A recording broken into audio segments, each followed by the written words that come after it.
वसुदेवसुतं देवं कंसचाणूरमर्दनम्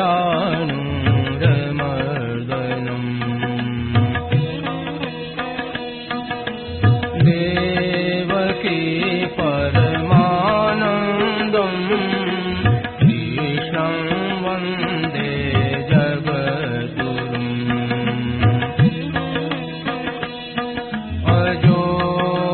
सन्नव्ययात्मा भूतानामीश्वरोऽपि सन् प्रकृतिं स्वामधिष्ठाय सम्भवाम्यात्ममायया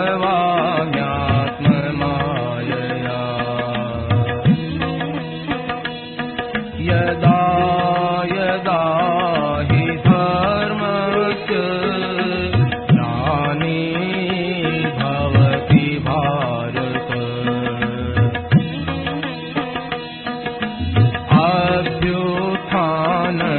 अभ्युत्थानमधर्मस्य तदात्मानं सृजाम्यहम्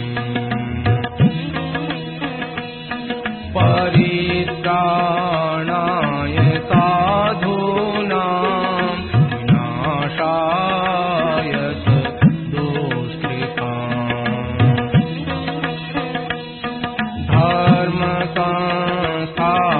धर्मसंस्थापनार्थाय सम्भवामि युगे युगे जन्म कर्म च मे दिव्य एवं यो वेत्ति तत्त्वतः त्यक्त्वा देहं पुनर्जन्म नयति मामेति सोऽर्जुन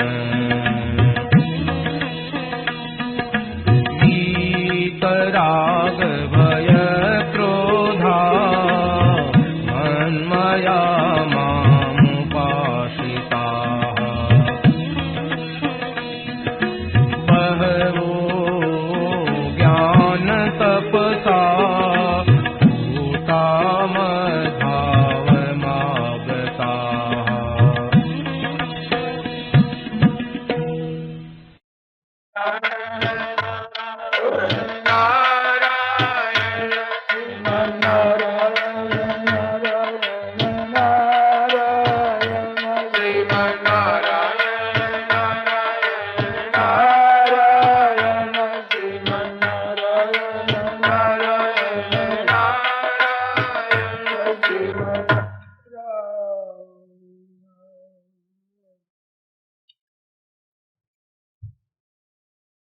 पराकृतिर्वन्दं परं नराकृति सौन्दर्यसारसर्वस्वं वन्दे नन्दात्मनः प्रपन्नपारिजाताय तोत्रवेत्रैकपाणये ज्ञानमुद्राय कृष्णाय गीतामृतये नमः वसुदेवसुतं देवं कंसचाणूरमर्दनं देवकी परमानन्दम् कृष्णं वन्दे जगद्गुरुं वंशे विभूषितकरान् नवनीतराभात् पीताम्बरादरुणबिम्बफलाधरोष्ठात् पूर्णेन्दुसुन्दरमुखादरविन्दनेत्रात् कृष्णात् परं किमपि तत्त्वमहं न जाने हरिः ओं नमो परमात्मने नमः शिवाय नमः श्री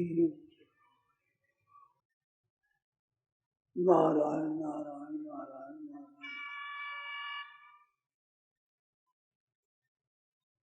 के स्वभाव के विषय में, नाम के विषय में बात आई है।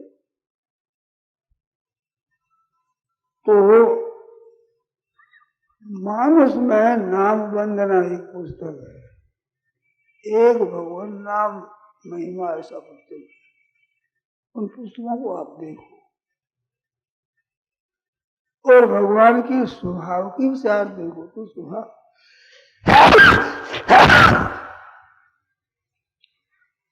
साधक संजीवनी गीता पर एक टीका है, उसके 18वें अध्याय में 56 से 66 तक ये 11 श्लोक है। इनका विवेचन आप पढ़ें, बहुत बातें मिलेगी आपको, वह मिल जाएगी। अभी तो विचार ऐसा है कि कल से मानस का पाठ शुरू होने वाला है, तो भाइयों से बहनों से कहना है ये नियम पूर्वक आप पाठ करें।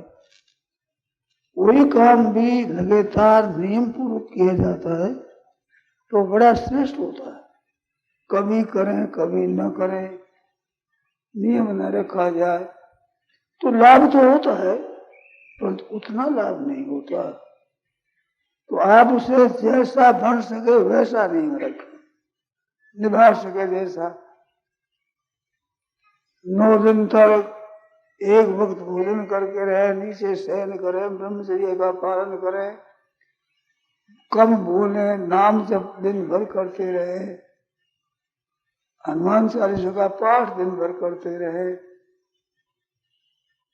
संयम रखे, असत्य भाषा न हो, ऐसे अपना जीवन पवित्र रखते हुए और पाठ करे तो उसका महत्व बहुत ज्यादा होता है, अधिक होता है, प्रत्यक्ष लाभ होता है। रामायण के पाठ करने से विलक्षण लाभ होता है।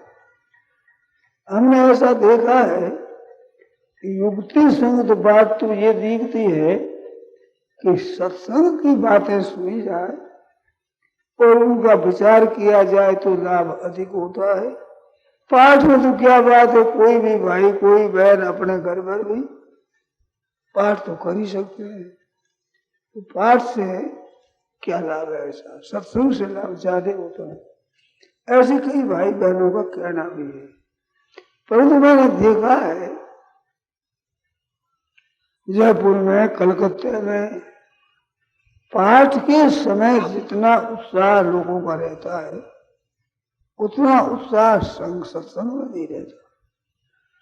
उपस्थित होने में भी बहुत लोग आते हैं, दूर दूर से आ जाते हैं, गांवों से आते हैं रामायण का पाठ करने के लिए। तो इसमें रस आता है। बूढ़ी माताएं, हमारे बूढ़े बूढ़े सज्जन है जो पढ़े लिखे नहीं है, रामायण का पाठ जानते नहीं है, केवल ध्वनि सुनते हैं, उस ध्वनि में धुन लग जाती है, उसकी मन हो जाता है और बड़े मस्त रहते हैं। सत्संग 4 घंटा 4.5 घंटा 5 घंटा की जाए और कही जाए सुनाई जाए तो कईयों को नींद आने लगती है। परंतु ये संगीत के साथ रामायण का पाठ होता है तो भाइयों को मैंने देखा बड़ा उत्साह पैदा होता है, मन में ऐसे उत्साह आता है जैसे कोई आनंद का हिलोरा हो, ऐसे मन में आनंद आता है और बड़ी खुशी से पाठ होता है। उसका पाठ का बड़ा महात्म्य है। दूर बातें हो गई इसमें। देखो उत्तरकांड में आता है कि स्वार्थ मंत सकल जग माही, सुपने प्रभु परमार्थ नाही, सूर नर मुनि सबकी यह रीति, स्वार्थ लाभ करे सो प्रीति, परंतु हेतु रहित जग जुग उपकारी, तुम तुम्हारे सेवक सुधारी। एक तो भगवान और एक भगवान के प्यारे सेवक, ये बिना हित करने वाले होते हैं। इनकी स्वतः ही दया होती है सब जीवों पर, स्वाभाविक। जैसे सूर्य भगवान प्रकाश देता नहीं है, गर्मी करता नहीं है, निर्भय करता नहीं है, परंतु सूर्य के प्रकाश में भय मिट जाता है, शीत मिट जाता है, अंधकार मिट जाता है, स्वतः। ऐसे भगवान और भगवान के भक्त हैं, तो इनसे ये जड़ता जाड़ विषम उड़ लागा, जो मन में जड़ता रहती है, मन जाड़ा को दूर कर देता है ना सूर्य, ऐसे मनुष्यों के जाड़े को इसकी वाणी दूर कर देती है, जड़ता दूर हो जाती है। राम मया सतगुरु दया साधु संग जो हो, तब प्राणी जाने कसू रहो विषय रस को, तब से कुछ होश होता है, नहीं तो रात दिन लगाए पशु की तरह ही है। मनुष्यपना क्या होता है पता ही नहीं। तो भगवान की दया से ऐसा मौका मिल जाता है, जब दृढ़ दीन दयालु राघव साधु संगत पाए, बिना हरि कृपा मिले नहीं से, तो ऐसा मौका भगवान की कृपा से मिलता है। तो श्री भगवान का तो है चरित्र, और गोस्वामी जो संत शिरोमणि उनकी वाणी, दोनों बात मिल गई इसमें। भगवान के चरित्र है, लीला है, वो भी महान आनंद देने वाले, और गोस्वामी जी महाराज की वाणी उनके हृदय से निकली है, स्वाभाविक।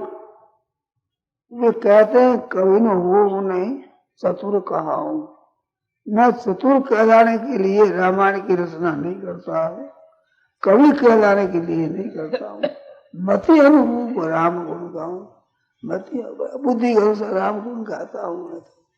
तो सज्जनों तो सहज ध्वनि निकलती है, नहीं स्वाभाविक वाणी होती है, उसमें कुछ विलक्षणता होती है, स्वाभाविक ही की जाती है, बनाई जाती है, उसमें कुछ बनावटी बनाता है, और स्वाभाविक हृदय के भाव निकलते हैं, तो वो असलियत होती है।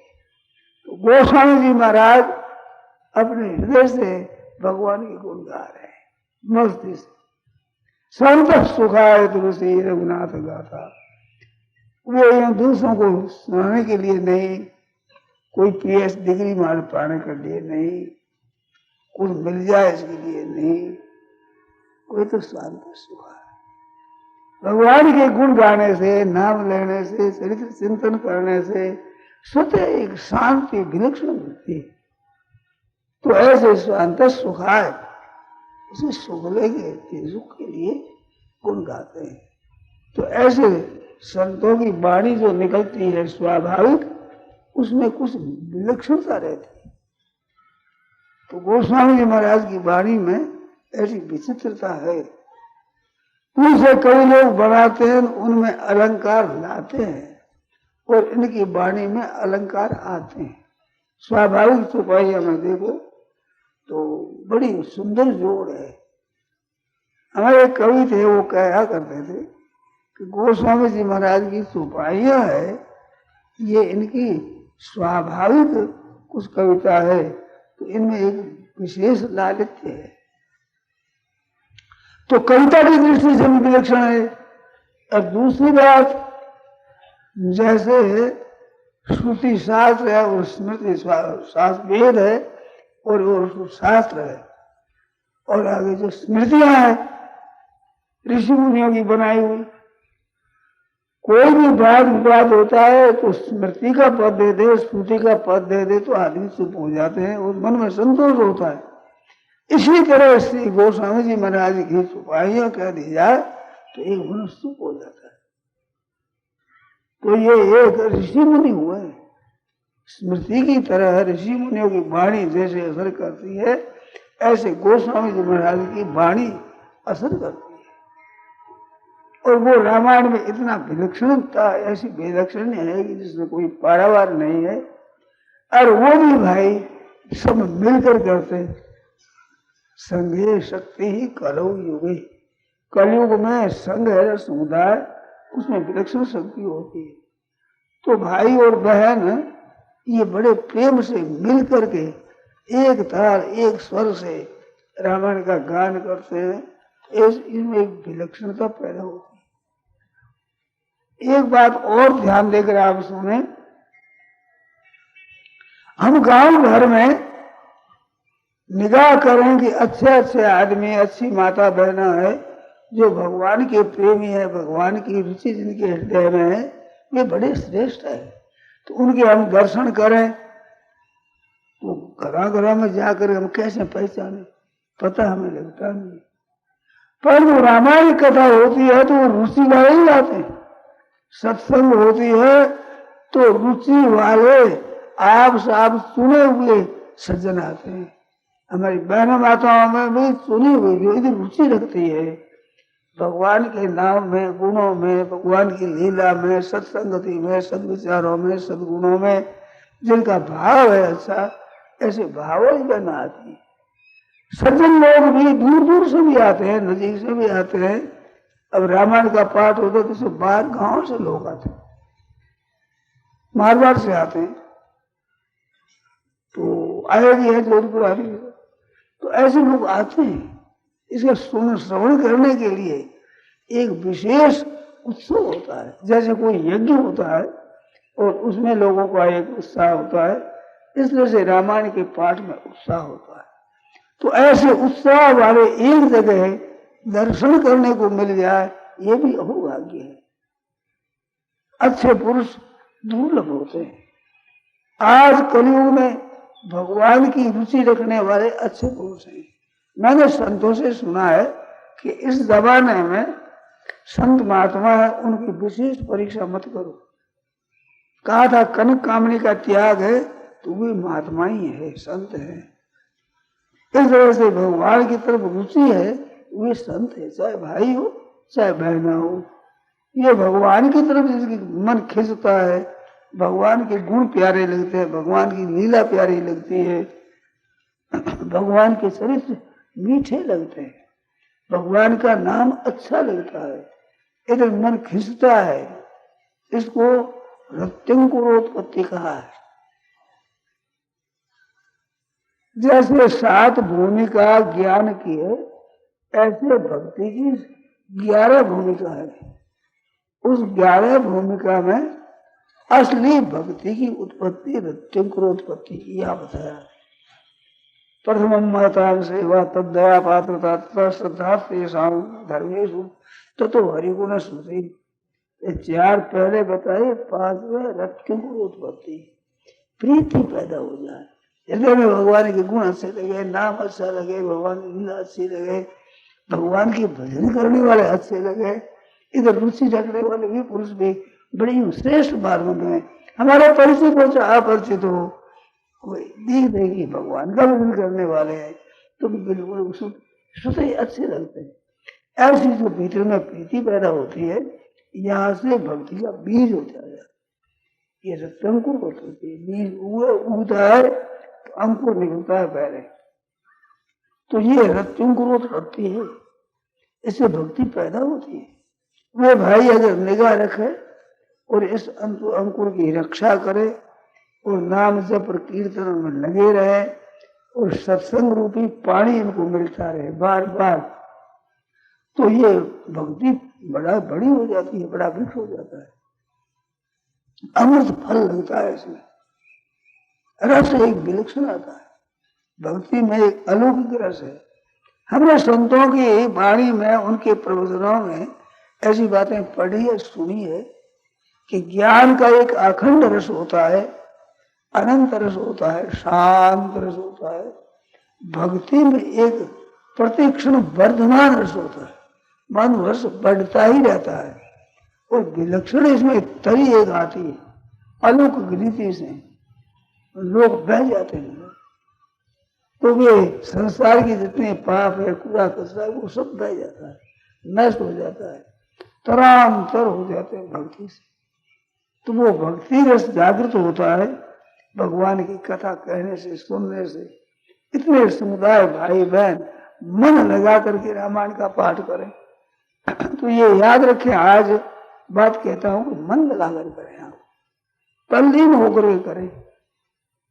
थोड़ा भी बीच में पाठ सुन रह जाए तो जिस समय में जय सिया राम गया, जय सिया राम आओ, उस समय में पाठ कर लेना, छोड़ना नहीं। कोई दूसरे तीसरे दिन आवे तो उस दिन भी पाठ हो गया, पहले वो पीछा कर रहे। ऐसे कोई देरी से आवे तो भाई कोई रह जाए वो भी पाठ कर लेंगे। किसी के बहुत जरूरी काम हो जाए, आना न हो तो घर पर भी पाठ कर रहे, पर ये पाठ को छोड़े नहीं, रामायण का पाठ जरूर कर रहे हैं। ऐसे करने से उनमें एक विलक्षणता पैदा होती है, और छोड़ देने से वो नहीं आती जल्दी। काम धंधा में भी आप रसोई बनाओ, 5-10 मिनट बनाई, फिर 15-20 मिनट छोड़ दिया, फिर 10-15-20 मिनट रसोई बनाई, फिर चूल्हा चिता दिया, फिर छोड़ दिया आधी घंटा, तो रसोई बनेगी नहीं। कोई भी काम लगातार किया जाता है, उससे जो होता है वो छोड़कर करने से, करके छोड़ने से वो रस नहीं आता। नहीं करने की अपेक्षा तो किसी तरह से ही लग जाते हैं, कहना भी पाए किसी उपाय से ही लग जाए तो बड़ा अच्छा है। अकरणार्थ मंद करना मुश्किल, न करने की वजह तो कुछ किया जाए वो भी अच्छा है, परंतु बढ़िया बात है मन लगा किया जाए। तो रामायण जी में आप अगर भगवान का चरित्र सुनो, आगे चरित्र सुनो, आगे शुरू होगा, पहले और कथाएं होगी, मानस सरोवर आदि का वर्णन होगा। तो कथा में राम जी के साथ रहना। अब जनकपुरी आती है तो उसमें भी कई भाइयों का भाव होता है सीता जी के साथ रहने का, कईयों का भाव राम जी के साथ रहने का, तो कई जनकपुरी के बढ़ जाते हैं, कई अयोध्या के बढ़ जाते हैं भाव से। तो राम जी की बारात में भी साथ में रहते हैं और खूब मस्ती से आनंद में रहते हो। जनकपुरी में जाते तो बड़ा आनंद आता है, दूल्हा राम की जब बातें सुनते हैं सोचते हैं तो बड़ा आनंद आता है। ब्याह कर आते हैं भगवान तो अयोध्या में बड़ा आनंद मनाते हैं। फिर वनवास में जाते हैं तो लोगों ने बहुत कोशिश की है, रात्रि में छिप करके भगवान पधार गए हैं। रथ के चिन्ह भी, चक्कों के चिन्ह भी कोई देख करके न आ जाए, इधर उधर करके स्टेशन चले गए भगवान। लोगों में बड़ा कोलाहल मचा। तो प्रेम से अपने सत्संग करने वाले भाई बहनों को चाहिए कि राम जी के साथ भी रहे, जो राम जी का चरित्र होता है सही। यहाँ प्रात रघुनाथ के जाके, जैसे गोस्वामी जी महाराज है ना, वो यहाँ कहते हैं यहाँ यहाँ, और वहां 10 के अंदर के खड़ा वहां, उसे सिद्ध क्या हुआ, गोस्वामी जी साथ में रहते, राम जी के साथ साथ ही चलते हैं। लोग तो वहां कहते हैं, कोई यहाँ साथ में हो जाते हैं। तो ऐसे भाइयों से बहनों से कहना है कि राम जी के चरित्र में साथ में रहे। पहले जितना प्रकरण आवे उस प्रकरणों को ठीक तरह समझे, कोई समझ में ना आवे कोई तो याद रख ले, पेंसिल चिन्ह कर रहे, फिर पूछ रहे, टीका देख ले, ऐसे निस्संदेह उसको कर लो। जितना विशेष समझो उतना लाभ ज्यादा होगा। वाणी में विचित्रता है, गोस्वामी जी महाराज की वाणी है, उन्हें बड़ी अलौकिकता है, विलक्षणता है। कवियों की वाणी होती है वो भी अच्छी होती है, परंतु गोस्वामी जी वाणी में कुछ अलौकिकता है। केशव कवि हुए, उन्होंने एक रामचंद्रिका लिखी, भगवान श्री राम जी की लीला लिखी है रामचंद्रिका, बड़ी सुंदर। उनसे किसी ने पूछा कि कविता किसकी बढ़िया है, तो केशव कवि कहने लगे कविता मेरी बढ़िया है, कविता मेरी बढ़िया है। कि गोस्वामी महाराज की वो कविता वेद की ऋचा है, वेद की वाणी है, श्रुतियां है, वो कविता थोड़ी, मनुष्य की कविता थोड़ी, कविता में मेरी होता बढ़िया। तो गोस्वामी महाराज विलक्षण बात है। और कवित्व की दृष्टि से देखा जाए तो भी विलक्षणता है, नीति की दृष्टि से जाए तो बड़ी विलक्षणता है। मनुष्य को अपना जीवन कैसा बनाना चाहिए, आदर्श जीवन है, राम जी की तरह जीवन बनाओ। राम जी ने कैसा भाइयों के साथ कैसा बर्ताव किया, माताओं के साथ कैसा बर्ताव किया। वृद्ध से वृद्ध माँ है कि कई जो वनवास भेज देती है वो भगवान से वृद्ध नहीं है, भगवान के तो मन की बात ही करती है। चित्रकूट में गए तो माता केकई से मिले, वनवास से पीछे आए तो पहले केकई जाकर शरणों में पड़ते हैं, केकई मैया से मिलते हैं। इस माँ के मन में कोई संदेह न हो जाए, ऐसे तो कैसा बर्ताव करना चाहिए? आप जैसे माताओं के साथ बर्ताव करो। आपकी चाची है, ताई है, बड़ी माँ है, चाची आदि है, जो बड़ी है माँ के समान जिनका दर्जा है, ऐसी माताओं के साथ कैसा बर्ताव करो? माँ से भी बढ़कर आदर करो उनका विशेषता से। तो सब माताएं समझती हमारा बच्चा ही है, सब हमारा ही बच्चा, ऐसे भाव पैदा हो जाए। कौशल्या माँ के पास में भरत जी महाराज आए तो महाराज हृदय लगा दिया, अभी राम मिल गया, अभी राम आ गया, ऐसा हृदय रोने लग गए कि बेटा रो, मैं आनंद का हेतु हूँ। कौशल्या माँ की ये नहीं है कि भरत ने ऐसा किया, भरत के कारण से राम को वनवास हुआ, वो कैकेयी को भी दोष नहीं देती। विचित्र बात है, पतिव्रता स्त्रियां होती है, वे सब कुछ सह लेती है, परंतु पति का तिरस्कार अपमान नहीं सहती। सीता जी ने विलक्षणता देखी महाराज, राम जी को वनवास दे दिया तो भी कैकेयी के साथ किसी तरह का कोई और तरह का बर्ताव नहीं किया। ठीक कौशल्या के साथ करे ऐसा ही कैकेयी माँ के साथ बर्ताव किया है। भरत जी वहां चित्रकूट में जाकर मिले हैं, भगवान के नमस्कार करते हैं, मिलते हैं, सीता जी की चरण रेती लेकर के चरण धूलि को सिर पर चढ़ाते हैं, जन जान आशीष दीन आशीषा। सीता जी ने बेटे की तरह जान करके आशीर्वाद दिया। तो भरत जी महाराज के मन में शंका थी, तो और तो सब कुछ ठीक है, राम जी कोई नाराज नहीं होंगे, परंतु सीता जी तो शायद नाराज हो जाएगी।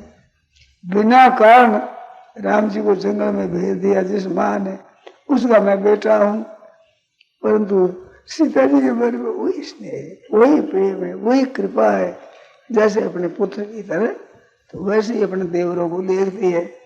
तो कौटुंबिक सुनो, आपस में कौटुंबिक स्नेह भी कैसे होना चाहिए? जैसे चारों भाइयों का है, जैसे माताओं का है, पुत्र वधुओं का है। महाराज दशरथ जी ब्याह कर आते हैं तो कितनी विलक्षणता से बात कहते हैं। छोटी छोटी बहू आई है चारों, उनके सामने भाट जी भी, जैसे भाट महिमा करता है ऐसे महाराज जनक की महिमा करते हैं वो। तो बच्चियों को कितना आनंद आता है, गोद लेते हैं, प्यार करते हैं, स्नेह करते हैं। कितनी आनंद की बात है, कितनी विलक्षण की बात है। माता कौशल्या सीता आदि के साथ कितना प्रेम का बर्ताव, दोनों माताओं को सीखना चाहिए कि अपने बहुओं को ऐसा बर्ताव करें। और बहुओं को चाहिए कैसा करेगी, जैसे कौशल्या माँ के साथ सीता जी बर्ताव करती है प्रेम से। सुनिए माँ है मैं परम अभागी, मैं बड़ी अभागिनी, जो मेरे को सेवा नहीं मिली, सेवा के भी समय में मैं वनवास में जा रही हूँ, सेवा की मन में ही रहती। अब सेवा करने वाले को कम है वहां पर, महाराज राज दरबार कोई मामूली चीज नहीं है। तो ऐसी विलक्षणता सीता जी में, ऐसी कौशल्या आदि में, तो घरों में बहनों को चाहिए कि ये आदर्श अपने में रखे, अपना सुधार करे, अपना घर इसलिए से याद करे। कोई काम करना हो तो सीता जी को याद कर ले कि मेरी जगह सीता हो तो क्या करती, ऐसे याद करूं तो इनसे अंतःकरण निर्मल होता है और प्रकाश मिलता है। सज्जन पुरुष है वो करे, भाई मेरी जगह राम जी होते तो क्या बर्ताव करते, ऐसे मौके मेरे को क्या करना चाहिए कि मेरी जगह राम हो तो क्या करे। ऐसे राम जी के याद करने मात्र से बहुत लाभ होता है और प्रकाश मिलता है। अभी पूछा भी, राम जी का स्वभाव बड़ा कोमल स्वभाव है। अरे वो अनबल की न राम, राम जी ने बैरी का भी अनबल नहीं किया। रावण को मार दिया, पर मार करके वैकुंठ पहुंचाया। तो एक दाक्षिणात्य रामायण में ऐसी बात सुनी आती है कथा, उसमें रावण मरता है तो वो कहता है कि महाराज आप समझते हो हमारी विजय हुई, विजय आपकी नहीं, विजय मेरी हुई। मेरे जब तक प्राण रहे तब तक आपको हमारे गांव में आपको पैर नहीं रखने दिया, और आप जीते जागते और आपके धाम में जा रहा हूं मैं। बोलो जय कृष्ण की हुई, तो उन्हीं भी जय। तो राम जी अनबल नहीं करते, किसी का भी राम जी के द्वारा अनबल नहीं आता। कोई है विजय से भरे न तुल्य, भगवान का क्रोध भी वरदान के समान होता है, सदा ही भला होता है। अंगद को भी क्यों तुम जाओ, काज हमारे साथ हित हुई, तो सर्वभूत हिते रहता, गीता में कहा ऐसे राम जी की हित में है। अपराध करने वाला, सीता जी को ले जाने वाला, चुराने वाला, उसका भी हित ही चाहते हैं, ताश हित हुई। तो ये बात भी सीखनी चाहिए भाइयों को, बहनों को, कि हम आए हैं तो कैसे हैं। ये भगवान अवतार लेकर क्या करते हैं, हम लोगों की बात सिखाते हैं। काव्य दो तरह का होता है, एक श्राव्य होता है, एक दृश्य होता है, सुनने का होता है, तो एक देखने का होता है। तो गीता जी में सुनने के लिए उपदेश दिया ऐसे ऐसे करना चाहिए, और राम जी ने करके बताया कि ऐसे करना चाहिए। तो करके बताने से बहुत साफ हो जाती है, बात साफ दिखने लगती है। तो राम जी ने किया वैसे करो, और गीता पढ़ो, गीता का जीवन बनाओ। ये दो ग्रंथ बड़े अलौकिक विचित्र ग्रंथ है, गीता और रामायण है। अवतार भी 24 है, परंतु दो ही मुख्य, राम और कृष्ण अवतार दो ही मुख्य। भाषाएं अनेक है, तरह की लिपियां अनेक है, परंतु संस्कृत और हिंदी दो मुख्य है। ऐसे काव्य में दो बात है। तो इनके चरित्र भगवान करके बताते राम जी, और कृष्ण भगवान उपदेश देकर बताते हैं। ये था माम प्रपद्यन्ते तांस तथैव भजाम्यहम्, ये कहकर बताते हैं। और जैसे सीता जी राम जी के वियोग में व्याकुल है, राम जी वैसे ही सीता जी के वियोग में व्याकुल है। इतने व्याकुल है, वृक्षों से पूछते हैं, पक्षियों से, पशुओं से पूछते हैं, सीता जी की खोज करते हुए सीता जी का पता पूछते हैं। अब वृक्ष क्या बताएंगे, पशु क्या बताएंगे, ऐसी विलक्षण बात है। जैसे सीता जी राम जी के बिना व्याकुल है, ऐसे राम जी भी सीता जी के बिना व्याकुल है। ऐसा दयालु कौन होगा बताओ, इतना प्रेम करने वाला। और कोई गर्ज नहीं है, मन में कोई इच्छा नहीं है, कोई कामना नहीं है। स्वार्थ के लिए जो लोग विकल हो जाते हैं, पर दूसरों के हित के लिए विकल होने वाले बहुत कम है। ऐसे भगवान ने अपना चरित्र बताया रामायण में, तो वो चरित्र बड़ा सुंदर देखने का है, और अपने वो हृदय में उतारने का है। अपना जीवन उसी डाली में डाले, अपना जीवन भी ऐसे ही बने, और भगवान के चरणों का आश्रय करेगा तो इसमें कृष्णता नहीं होती। ऐसे हम जीवन कैसा बनावे, आदर्श कोई जीवन होना चाहिए। तो राम जी का जीवन है, तो हम कठिन मानते हैं तो कठिन होता है, और भगवान की कृपा मान कर करे तो सुगम हो जाता है। माम आश्रित है तुम दिए। गोस्वामी जी महाराज कहते हैं कि बिगड़ी जन्म अनेक की, सुधरे अब ही आज। अनेक जन्मों की बिगड़ी हुई बात आज सुधर जाए, आज भी अभी, देरी का काम नहीं है, अभी क्या करेगा, हो राम को नाम, राम जी को हो जाओ। भाई और बहनों, ये बात बहुत ही बढ़िया है, भगवान का होकर रहेंगे। अब हम भगवान के होकर के ही रहेंगे, ऐसा नियम कर रहे हैं अपना, हर समय से हम भगवान के हैं। कितनी विलक्षण बात है, भगवान के होते ही अभय हो जाते, अभय। हनुमान जी महाराज जाते हैं लंका में, फल खाने की बात कही तो सीता जी ने कहा कि ना, ये खा जाएंगे राक्षस। राक्षस वो तो कहते हैं गंगर बांध का हमारा आहार है, मनुष्य और बांदरी तो हम खाते ही, भोजन ही है तो हमारा। और राक्षसों ने कहा महाराज रावण को क्या पूछते हो, ये तो हमारा आहार है, बैठे बैठे भगवान ने भोजन भेज दिया, अब खा जाएंगे इनको। वो हनुमान जी महाराज जाते हैं, नागपाश में बंधे हुए जाते हैं रावण के, तो कितने निशंक है। रावण भी कहता है तेरे को मैं बड़ा निशंक देखता हूँ, तेरे को भी भय नहीं लगता है। महाराज क्या बोले, जैसे गजों के हाथी झुंड हो और एक पंचारण से सिंह चला जाता है तो कोई डरता है क्या? इसलिए हनुमान जी महाराज डरते ही नहीं, भय नहीं लगता है। और वाल्मीकि में तो कहा है न रावण सहस्र में, 1000 रावण आ जाए तो मेरे पर विजय नहीं कर सकते, ऐसे जोर से गर्जना करते। तो भगवान के चरणों का शरण लेने पर निर्भय हो जाता है। दुर्गम काज जगत जगत के देते सुंदर अनुग्रह तुम्हारे देते। हनुमान जी महाराज की कृपा हो जाती है, दुर्गम काज में शुभ हो जाते हैं। तो हनुमान जी महाराज की क्या कहना है। राम जी लंका में गए तो बड़ा पुल बनाया, परिश्रम किया, हनुमान जी महाराज कूद गए, यहाँ से पहुंच गए। कितनी विलक्षणता है हनुमान जी महाराज की, बहुत विचित्रता, भगवान की बड़ी विचित्रता। जितने पात्र है रामायण में उनमें बड़ी अलौकिकता है, विलक्षणता है। राक्षसों के चरित्र लिखने लगे गोस्वामी जी महाराज तो मन में संकोच हुआ कि इन्हें कैसे वर्णन करें। तो आप कहते रघुनाथ जी महाराज के बाणों से मरेंगे, इस बात से इनके चरित्र संक्षेप है, संक्षेप से कहा इस बात भगवान का संबंध है। भगवान का संबंध होने पर सब पवित्र हो जाते हैं। जैसे आग में लकड़ी रखो तो लकड़ी रखो, कोयला रख दो, ठीकरी रख दो, पत्थर रख दो, जो भी रख दो सब चमकने लगता है।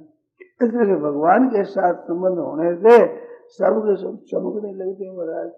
तो रामायण जैसे गो तो रामायण की कथा है तो रावण की कथा भी आवेगी उसमें, भगवान की परिक्रमा की भक्तों की कथा है तो राक्षसों की कथा भी आवेगी, नहीं तो शोभा ही नहीं देती। काव्य में तो लिखा भी है रामाधिगत वर्षितव्य न रावणाधिगत। ये दो क्यों आता है कि राम जी की तरह तो करना चाहिए, रावण आदि की तरह नहीं करना चाहिए, युधिष्ठिर की जगह करना चाहिए, दुर्योधन की तरह नहीं करना चाहिए। दोनों सामने संग्रह त्याग बिनु पहचाने। गोस्वामी जी गुण और त्याग का, गुण और अवगुणों का वर्णन करते हैं, तो मैं वर्णन करता हूँ कि संग्रह और त्याग बिनु पहचाने बिना क्या तो संग्रह करें, क्या त्याग करें। ऐसे गोस्वामी ने खूब पहले बालकांड में ही गुण अवगुणों का वर्णन किया है। तो ऐसे दोनों बातें होती है, तो दोनों सामने आने से पता लगता है। ऐसे क्या पता लगे तो भाई इस तरह से काम करना है और इस काम का ऐसे काम नहीं करना है, ये दोनों बातें अपने आती है। तो रामायण में ये बातें सब आती है। स्वतः स्वाभाविक इनके चरित्र है, विचित्र चरित्र है, विलक्षण चरित्र है, स्वाभाविकता है उनमें, स्वाभाविक असर पड़ता है। ये बातें मैं कहता हूँ, इन बातों को ध्यान देने लाभ ज्यादा होता है। आप ध्यान न देकर कोई पाठ करते रहे, पाठ करने मात्र से असर पड़ता है, बिना जाने स्वतः स्वाभाविक सत्संग करने से असर पड़ता है। लोग कहते हैं क्या होता है, पता नहीं है उनको, बड़ा लाभ होता है, विचित्र विचित्र लाभ होता है। हमने तो बातें सुनी है, सत्संग के सुनने वालों में जो विचित्रता आती है, तो उन्होंने कहा है कि सत्संग सुनने के बिना हमारी क्या थी, सुनने से क्या हुआ। गोरखपुर में चातुर्मास करने का काम पड़ा, 2000 से पहले की बात है, पुरानी। तो वहां से कई लोग गए अयोध्या, तो वे आके कहने लगे कि अयोध्या हम बहुत बार जाते हैं, अयोध्या नजीक है ही गोरखपुर के, परंतु अभी अयोध्या गए तो और तरह की लगी। अब ये सत्संग में अयोध्या की महिमा आदि नहीं वर्णन हुआ, पर सत्संग में जाने से एक विलक्षणता आती है।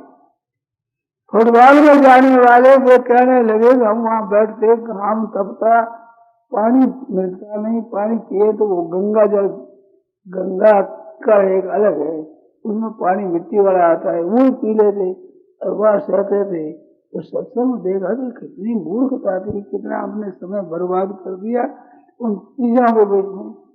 उपन्यास पढ़ने वाले भी देखते हैं कि कितना हमने बर्बाद, अभी पता नहीं लगता।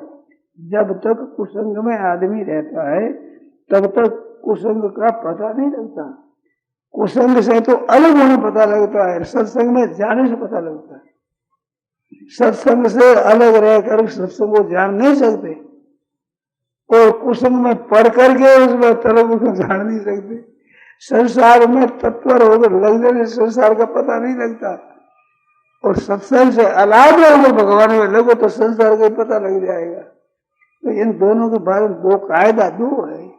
भगवान में जैसे लगोगे, जिस तरह से सत्संग में लग जाओगे, वैसे ही इनकी विलक्षणता दिखती ही चली जाएगी, अलौकिकता दिखती ही चली जाएगी, और सीखते ही चले जाएंगे। हमें तो ऐसा मालूम होता है, भाई पुस्तक में पढ़ता हूँ संत महात्माओं की, तो मेरे को तो बहुत विचित्रता दिखती है। गीता का पाठ करता हूँ, उसे विचित्रता दिखती है, अलौकिकता दिखती है, विचित्रता दिखती है। इधर कितना रस, कितना आनंद, कितना अर्थ भरा हुआ है, इसका पारावार नहीं।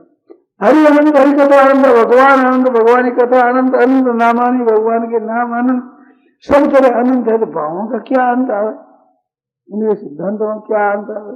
मनुष्य एक मापतोल में आने वाला, नाप लो तोल लो, ऐसा मनुष्य, उसके मनुष्य के भी भावों का पता नहीं लगता। मैंने विद्वानों की बातें सुनी है, पढ़ी है। एक निराकार मीमांसा एक दर्शन है, केशवानंद जी ने लिखा है, कंखल वाले। उस पर एक हरिप्रसाद जी दास महाराज थे, उन्होंने टीका लिखी। तो वो संस्कृत में टीका लिखी सूत्रों पर, तो केशवानंद जी कहने लगे कि हम जानते ही नहीं, इतना आप जानते, कितनी आप में विलक्षणता है। तो मनुष्य के, परिचित मनुष्य के भीतर भी कितनी विद्वत्ता रहती है, कितनी बातें वो जानता है, कितना उनका ज्ञान है। महाराज संग करो तो उनमें से बातें निकलती ही चली जाती है, पता ही नहीं लगता है, ऐसी विलक्षणता है। तो मनुष्य में ऐसी विलक्षणता आ जाती है, तो भगवान तो स्वतः ही विलक्षण है। उनके गुणों में, उनके चरित्रों में, उनकी क्या विलक्षणता है। आप खुद महाराज तल्लीन हो जाते हैं, विचित्रता का अनुभव करते हैं, आनंदित हो जाते हैं। सत्संग नहीं मिलता है तो वे दिन खाली गए। माता कौशल्या भी कहते हैं, राम तुम्हारे देखे बिना जो दिन गए वो हमारी उम्र में गिने नहीं। विधाता वो चाहिए नहीं गिरे भाई, ये दिन इतने मनुष्य हैं, वो दिन तो हमारे मनुष्य जन्म के नहीं है। रामलला का वियोग हो गया, वो दिन थोड़ी ऐसे संतों ने कहा है, जो दिन जाए भजन के लेके सोचना से गिनती में, भगवान का नाम लिया, कथा सुनी, सत्संग सुनी, वो तो हमारे लेखे में आया कि बेकार मनुष्य का शरीर है, और उसके बिना शरीर गया वो तो मनुष्य का शरीर नहीं हुआ। तो पशु पक्षी की तरह, पशु भी बंदर है, कुत्ता है, गधा है, ये भी अपना समय बिताए। तो बहनों, जिसमें आजकल का जमाना तो बहुत ही पतन की तरफ जाने वाला है। तो ऐसे जमाने में कहीं कथा सुनने को मिल जाए, पाठ करने को मिल जाए, तो ये तो कोई खार समुद्र से अमृत बेरी, खारा समुद्र बीच में एक कुआ, अमृत निकल रहा उसमें। ऐसे आजकल के जमाने में सत्संग का मौका मिल जाए, पाठ का मौका मिल जाए, तो ये बहुत विचित्र बात है। हमारे तो भाई बहनों से भी कहना है कि आपके सगे संबंधी परिचित कोई मित्र आपके हो तो उनको पत्र दो, तार दो, फोन करो कि भाई आओ जल्दी, हमारे यहाँ पाठ आ रहा है, पाठ हो रहा है। विचित्र एक आनंद है, दूर से पता नहीं लगता, दूर से देखने पर पता नहीं लगता है क्या ऐसी बात है। इसमें तो डुबकी लगा है तो भरा सत्संग का दरिया, नहा लो जिसका जी चाहे, हजारों रत्न बेकीमत भरे आला से आला है, लगाकर ज्ञान का गोता मिला लो जिसका जी चाहे।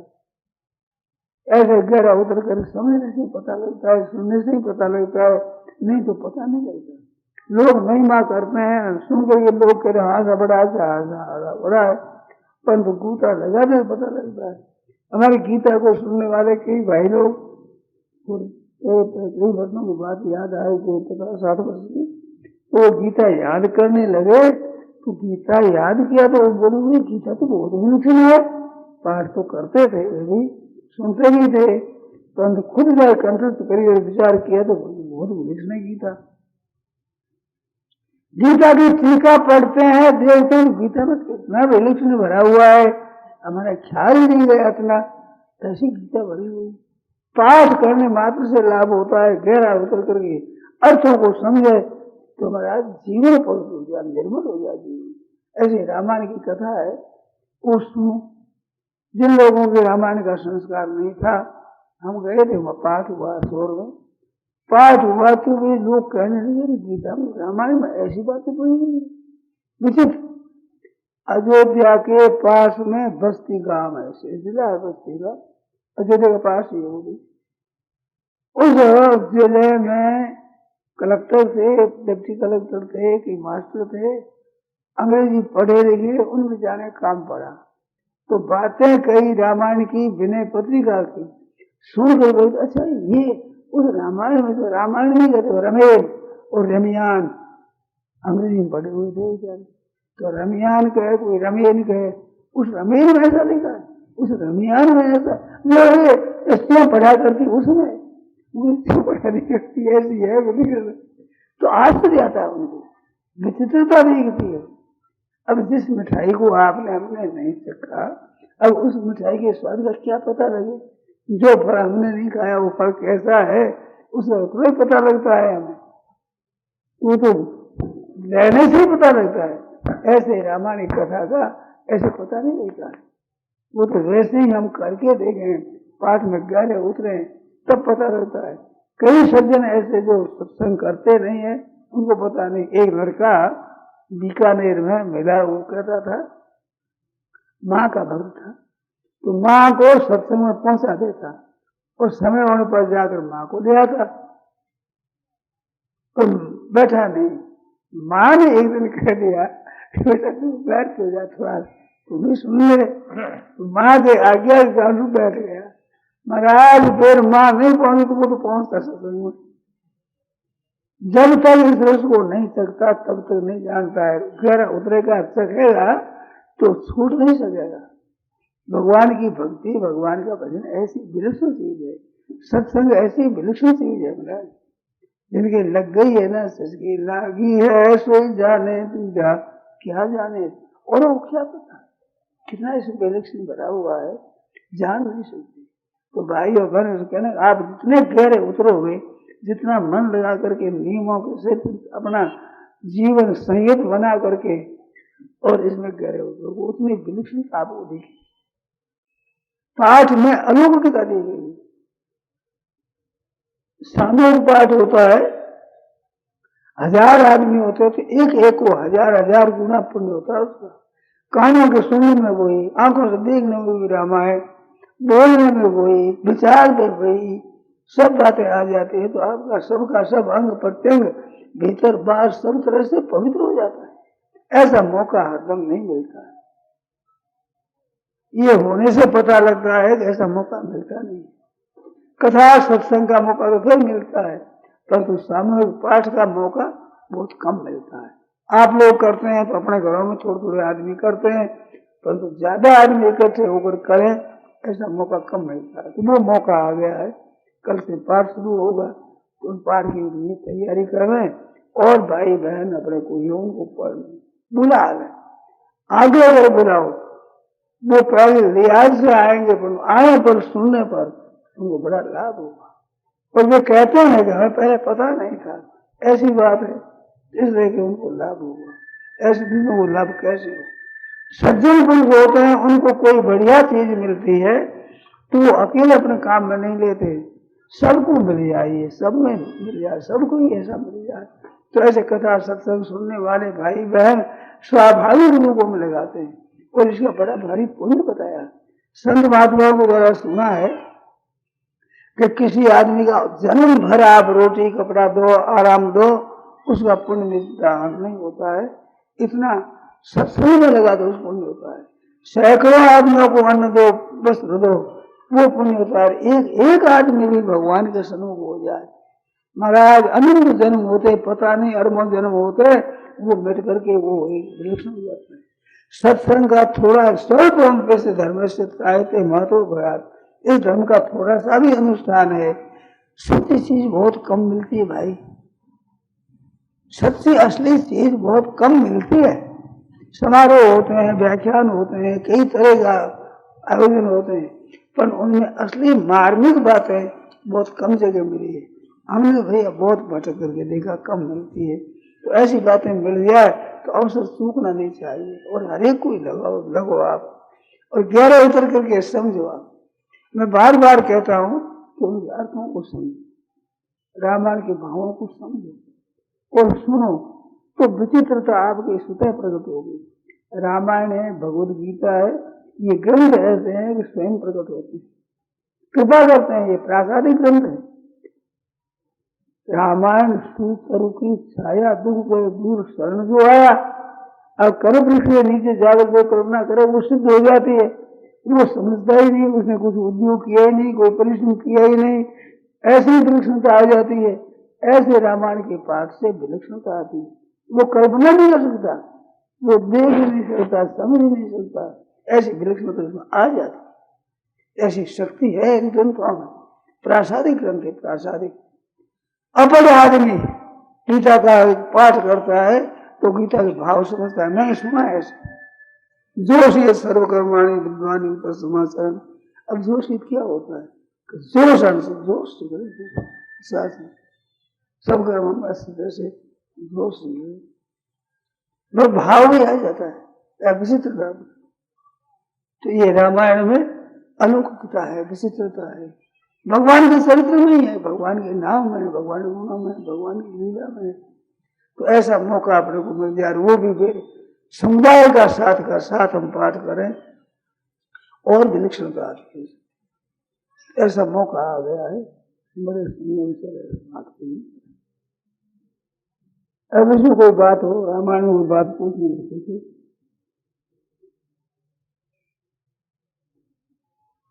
मेरी ये प्रार्थना है कि आप लोग आओ और औरों को भी लाएं, औरों को भी सुनाएं, जिनको पता लगे।